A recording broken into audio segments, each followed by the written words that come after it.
എൻ്റെ ഈ പുറകു വശത്തായിട്ട് നമ്മുടെ ഈ ഭാഗങ്ങളിലാണ് നെല്ലിയാമ്പതി ഉള്ളത്.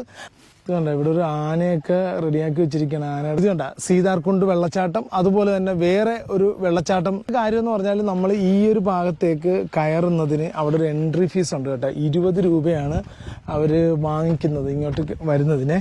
അതായത് നമ്മൾ കൊല്ലങ്കോടെന്ന് പറഞ്ഞാലും സീതാർകുണ്ടെന്ന് പറഞ്ഞാലും ഈ സ്ഥലം ഇവിടെ നാട്ടുകാർക്ക് അറിയാൻ പറ്റില്ല. നമ്മൾ ഈ സ്ഥലത്തെ പറയപ്പെടുന്നത് കൊല്ലങ്കോടെന്നൊക്കെ ആണെങ്കിലും ഇതിൻ്റെ പ്രോപ്പർ ഈ സ്ഥലത്തിനെ അറിയപ്പെടുന്നത് താമരപ്പാടം എന്നുള്ള ഒരു പേരിലാണ് കേട്ടോ. ഇവിടെയൊക്കെ ഒരു ഗ്രൂപ്പായിട്ടൊക്കെ വന്ന് ഇരിക്കുകയും അത്യാവശ്യം കിടക്കുകയൊക്കെ ചെയ്യാൻ പറ്റുന്ന സൗകര്യമാണ് കേട്ടോ. നമസ്കാരം.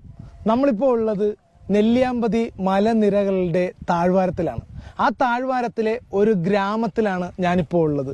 ഇന്ത്യയിലെ തന്നെ മനോഹരമായ 10 ഗ്രാമങ്ങൾ എടുത്താൽ അതിലെ ഏറ്റവും സുന്ദരമായ ഒരു ഗ്രാമം, ആ ഗ്രാമത്തിലെ തന്നെ മനോഹരമായ ഒരു പ്രദേശം കൊല്ലങ്കോട് എന്ന് പറയുന്ന ഗ്രാമത്തിലെ സീതാർകുണ്ട് എന്ന് പറയുന്ന ഒരു ദേശത്താണ് ഞാനിപ്പോൾ ഉള്ളത്. ഇന്നത്തെ എപ്പിസോഡിൽ ഇവിടുത്തെ കാഴ്ചകളാണ് നമ്മൾ കാണിക്കുന്നത്. ഞാൻ മൻസൂർ മുഹമ്മദ്, ട്രിപ്പിൾ ട്രാവലറിന്റെ പുതിയൊരു എപ്പിസോഡിലേക്ക് ഏവർക്കും സ്വാഗതം. ഇവിടുത്തെ അതിമനോഹരമായ ഒരു കാഴ്ച ഞാൻ കാണിച്ചു തരട്ടെ. ബാ.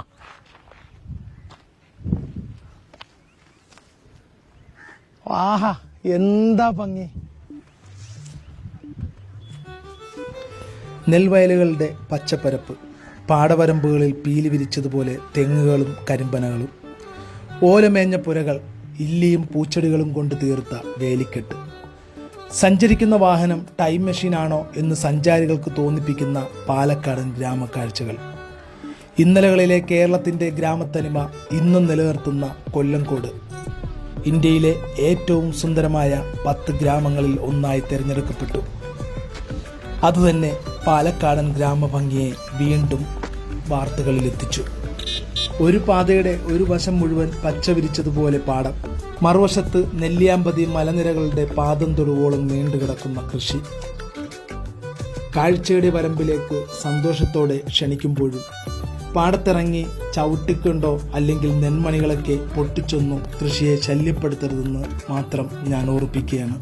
പാടത്തിന്റെ തെക്കേ അറ്റത്ത് പശ്ചിമഘട്ട മലനിര അതിന്റെ തലപ്പൊക്കത്തോടെ നിലകൊള്ളുകയാണ്. മലനിരയുടെ പല ഭാഗത്തും വെള്ളിക്കസവ് തുന്നിച്ചേർത്ത പോലെ താഴേക്ക് പതിക്കുന്ന ചെറിയ ചെറിയ വെള്ളച്ചാട്ടങ്ങൾ നമുക്ക് കാണാം. വിശാലമായി കിടക്കുന്ന ഈ പാടത്ത് ചില ഭാഗങ്ങളിൽ ഓലമേഞ്ഞ മാടങ്ങൾ കാണാം. അതാണ് ഈ സ്ഥലത്തെ കുടിലിടം എന്ന പേരിൽ സഞ്ചാരികളുടെ ഇടയിൽ പ്രശസ്തമാക്കിയിരിക്കുന്നത്.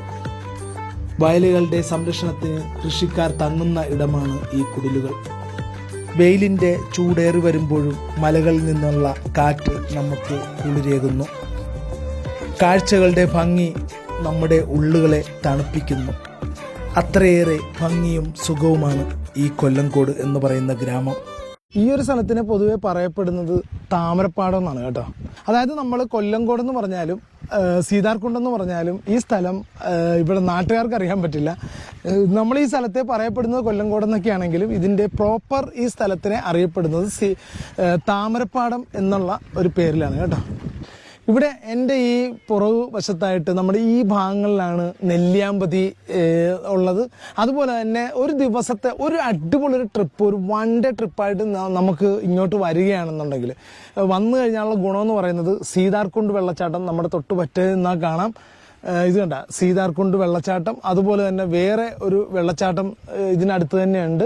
പിന്നെ നെല്ലിയാമ്പതി നമുക്ക് പോകാം, പോത്തുണ്ടി ഡാം പോകാം, അതുപോലെ തന്നെ നമുക്ക് മലമ്പുഴ ഡാമും മറ്റ് കുറേ സ്ഥലങ്ങൾ ഈ ഭാഗത്തായിട്ടുണ്ട്. അതെല്ലാം കവർ ചെയ്ത് ഒരു ദിവസത്തെ ഒരു 1 ഡേ ട്രിപ്പായിട്ട് നമുക്ക് അടിപൊളിയായിട്ട് വന്ന് അടിച്ചു പൊളിച്ച് വന്നിട്ട് പോകാം. ഇതൊക്കെ ഇവർ ഇവിടുന്ന് തന്നെ വെള്ളം ഒഴിച്ച് കണ്ടുപോവുകയാണ്.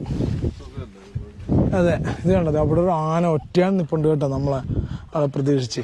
വേറൊരു കാര്യം എന്ന് പറഞ്ഞാൽ നമ്മൾ ഈ ഒരു ഭാഗത്തേക്ക് കയറുന്നതിന് അവിടെ ഒരു എൻട്രി ഫീസ് ഉണ്ട് കേട്ടോ. 20 രൂപയാണ് അവർ വാങ്ങിക്കുന്നത് ഇങ്ങോട്ട് വരുന്നതിനെ. അതെനിക്ക് തോന്നുന്നു ഈ ഒരു പാടത്തിൻ്റെ ഓണറാണെന്ന് തോന്നുന്നു, അവരുടെ ടീമിൻ്റെ ആയിരിക്കും.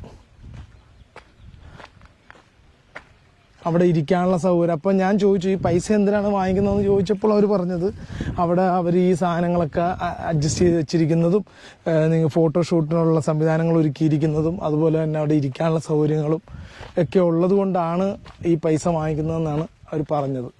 ഇതുകൊണ്ട് ഇവിടെ ഒരു ആനയൊക്കെ റെഡിയാക്കി വെച്ചിരിക്കുകയാണ്. ആനയുടെ ചോട്ടിലൊക്കെ പോയി ഫോട്ടോ ഒക്കെ എടുക്കണമെങ്കിൽ ഫോട്ടോ ഒക്കെ എടുക്കാം. അതാണ് ഉദ്ദേശിക്കുന്നത് കേട്ടോ. ഇതുണ്ട് ഉച്ച സമയത്താണെങ്കിൽ പോലും നല്ല ചെറിയൊരു കോട മഞ്ഞ് നമുക്ക് കാണാം കേട്ടോ. അവിടെ നിന്ന് ഇങ്ങനെ ഇറങ്ങി വരുന്നുണ്ട്. പക്ഷെ എനിക്ക് തോന്നുന്നു ഒരുപക്ഷെ ഒരു അതിപുലർച്ചെയും അതുപോലെ തന്നെ വൈകുന്നേരം സമയത്തൊക്കെ ആണെങ്കിൽ ചിലപ്പം ഭംഗി കുറച്ചും കൂടി കൂടുമെന്ന് തോന്നുന്നു. ഇതുണ്ട് ഇവിടെയൊക്കെ ഒരു ഗ്രൂപ്പായിട്ടൊക്കെ വന്ന് ഇരിക്കുകയും അത്യാവശ്യം കിടക്കുകയൊക്കെ ചെയ്യാൻ പറ്റുന്ന സൗകര്യമാണ് കേട്ടോ. കാരണം നല്ല ഭംഗിയുണ്ട്, നല്ല തണലുണ്ട്. ഇത് ഏറ്റവും ലേറ്റസ്റ്റ് ആയിട്ട് ചെയ്തിട്ടുള്ളതാണ്. പന ഓലയൊക്കെ ഇട്ട് അവർ നല്ല ഭംഗിയിൽ ചെയ്തിട്ടുണ്ട്.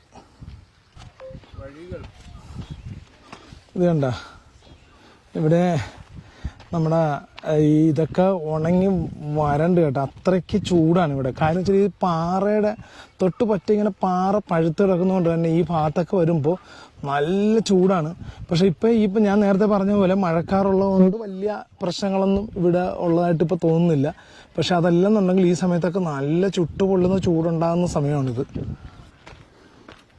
തീർച്ചയായും ഇതെല്ലാം ഉള്ളത് തന്നെയാണ് കേട്ടോ ഇതിൻ്റെ ഭംഗി എന്ന് പറയുന്നത്. കാരണം ഈ ഒരു സൈഡിൽ പാടവും അതുപോലെ തന്നെ പന ഓലയും ഈ പൂക്കളും, ഒരു ഭാഗത്ത് ഇതുപോലെ താഴ്വാരവും എല്ലാം കൂടി വന്നപ്പോൾ മലയും അതിൽ നിന്നുണ്ടാകുന്ന കോടമഞ്ഞും ഒക്കെ കൂടി വരുമ്പോഴാണ് ഇതിൻ്റെ ശരിക്കുമുള്ളൊരു ഭംഗി വരുന്നത്. ഇതിപ്പം ഇടദിവസം ആയതുകൊണ്ടാണ് വലിയ തിരക്കില്ലാത്തത്. ശനി ഞായർ ദിവസങ്ങൾ ഇവിടെ അടുക്കാൻ പോലും രക്ഷയില്ലെന്നാണ് ഇവിടെ പറയുന്നത്. ഒരു സ്ഥലം ഫേമസ് ആയി കഴിയുമ്പോൾ ഇതുപോലെ കുറേ കൊച്ചു കൊച്ചു കടകളൊക്കെ ആ ഭാഗത്തായിട്ട് വരും. അതിൻ്റെ ഏറ്റവും വലിയ തെളിവാണ് ഇവിടെയും. ഇത് കണ്ട അവിടെ ഇവിടെയൊക്കെ ആയിട്ട് ചുറ്റും പല സ്ഥലങ്ങളിലും ഇതുപോലെ ചെറിയ ഹട്ടുകൾ ഉണ്ട്. അതിനകത്തൊക്കെ ഈ പറഞ്ഞ പോലെ ചെറിയ കടകളുണ്ട്, വെള്ളവും സ്നാക്സൊക്കെ ആയിട്ടൊക്കെ. പന നിറച്ചും ചെറിയ ചെറിയ കുരുകളും ഉണ്ട് കേട്ടോ. അപ്പം മറക്കണ്ട, നമ്മൾ ഈ സ്ഥലത്തേക്ക് നിങ്ങളൊരു ഫാമിലി ആയിട്ട് വരിക. അതായത് നമ്മുടെ ഒരു ദിവസം അടിച്ചു പൊളിക്കാവുന്ന രീതിയിൽ നിങ്ങൾ ഈ ഒരു സ്ഥലത്ത് വന്നു കഴിഞ്ഞാൽ ഇവിടുത്തെ പല കാഴ്ചകളും ഈ നാട്ടിലെ ഈ ഒരു പ്രദേശവും ഇതിനോടടുത്തുള്ള അനുബന്ധ സ്ഥലങ്ങളെല്ലാം കണ്ട് നിങ്ങൾക്ക് അടിച്ചു പൊളിച്ച് പോകാനായിട്ട് സാധിക്കും. അപ്പം മറക്കണ്ട, നെല്ലിയാമ്പതി മലകളുടെ താഴ്വാരം, ആ താഴ്വാരത്തിലെ കാഴ്ചകൾ നമുക്കിവിടെ ഇനിയും ആസ്വദിക്കാം. അപ്പോൾ ഈ ഒരു വീഡിയോ നിങ്ങൾക്ക് ഇഷ്ടമായെന്ന് വിചാരിക്കുന്നു. അടുത്തൊരു വീഡിയോ കാണുന്നവരെ സൈനിങ് ഔട്ട്, മൻസൂർ മുഹമ്മദ്. ടാറ്റാ.